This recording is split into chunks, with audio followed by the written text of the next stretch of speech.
Local crime બ્રાન્ચે બારસો મહાદેવની વાડીમાં થયેલી ચોરીનો ભેદ ઉકેલી 5 તસ્કરોને રૂપિયા 1.5 લાખના મુદ્દામાલ સાથે ઝડપી લીધા। કાળાનાળા દાદા સાહેબ સામે આવેલા બારસો મહાદેવની વાડીમાં રહેતા સુનિલભાઈ શાંતિભાઈ વંકાણીનું બંધ મકાન હોય જેને તસ્કરોએ નિશાન બનાવી રોકડા રૂપિયા સોના ચાંદીના ઘરેણાની ચોરી કરી હોવાની નીલમબાગ પોલીસ ખાતે ફરિયાદ નોંધાવવામાં આવી હતી। જે ફરિયાદના આધારે પોલીસે સીસીટીવી ફૂટેજ મેળવી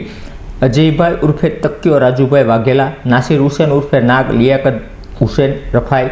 લક્કી ઉર્ફે બાદશાહ, શાહરૂખ ઉર્ફે ભૂરીઓ પઠાણ અને ફારૂક કાળુભાઈ શેખને રોકડા રૂપિયા સોના ચાંદીના ઘરેણા મળી કુલ રૂપિયા 1.5 લાખના મુદ્દામાલ સાથે ઝડપેલી ચોરીનો ભેદ ઉકેલ્યો હતો।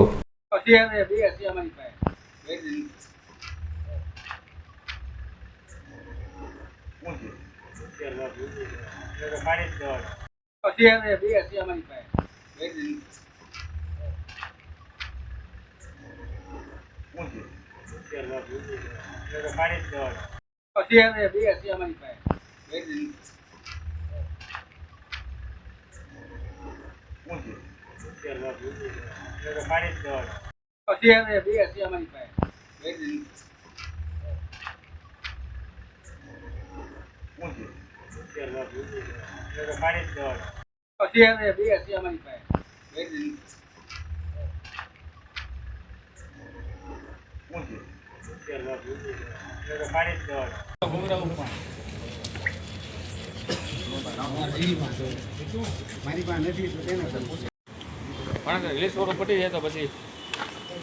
કેન્સલ નહીં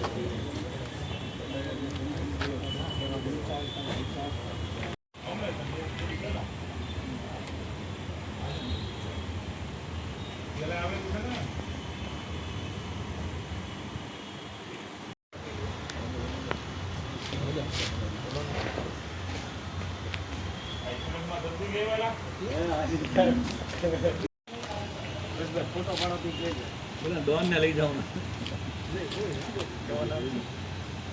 સરકાર ઉઠું જો